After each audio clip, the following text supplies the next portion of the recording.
a Black Missouri mother. She's filed a lawsuit after she said that her children were called the N-word by fellow students who also threatened to fight, kill, and hang them from trees. And the school did nothing about it. Now, this went down in the Kearney School District in Missouri, and the mother is Tiffany Witt. She detailed some of the examples of the threats and harassment her family received, and this per the Kansas City Star. The boys have never been called the N-word or threatened until we moved to Kearney. My family was attacked on the school bus and on the school premises from the time we moved in until the time we left. Witt, a mother of 7 sons, said in a statement to the Star. After constant incidents involving other students calling my children the N-word and threatening to kill them like Emmett Till and hang them from a tree, it was time for us to go, she said. We were terrified and had no one to turn to for help. No one should ever feel this way, and no child should ever go to a school and feel unsafe. Schools should provide safety and security for all children. Kearney School District has proven that they are not a place for all children. Now, the Kearney School District's student population is 91.5% white. Only about 1% of the students are Black, and that's according to the state education department. And the district has previously been accused of inadequately responding to racist harassment directed at Black students. There was another lawsuit filed in May by a Black student who experienced racial slurs, bullying, and threats of lynching. Now, Witt contends that the district deliberately refused to act and was uninterested in bringing about any actual change. And she made an effort. She said this: I even joined the school's diversity, equity, and inclusion committee after several unresolved incidents involving racism with my children. I thought to myself, I'm in the educational field so I can help shed light and make things better. I was wrong. After the first meeting, I realized that these people didn't want change. They were comfortable with the fact that they didn't provide all students with an inclusive educational experience. It was like talking to a wall.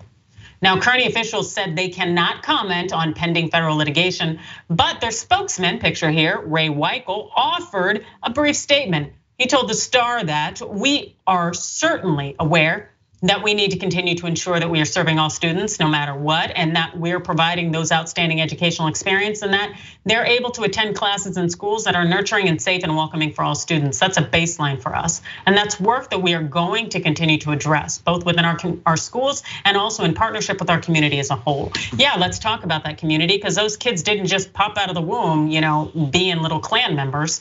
Like, let's be real here, they're learning that stuff from their family. They're picking those things up because they are considered acceptable in the community around them. No matter what those people say, they can't tell me that those kids aren't seeing behavior. They're hearing things that they are echoing or embodying when they are interacting with the few 1% of Black children who are attending that school. It really does speak volumes, and I really think that Ms. Witt is probably correct in her assessment in terms of being on the DEI council for that school district, that there is nothing that they are necessarily looking to do to advance their community and their school in terms of ensuring that the Black children who attend there, the few and far between, that they are treated like whole individuals deserving of respect. AB?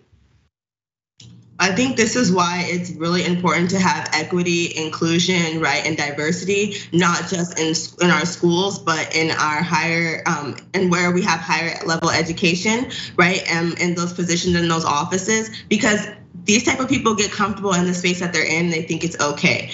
I think it also highlights the reason why it's so important to see justice and action in situations such as what happened to Emmett Till, because when there is no accountability for that type of activity, then these children believe that it's okay and they can get away with it because there are no consequences. And so this type of behavior carries on.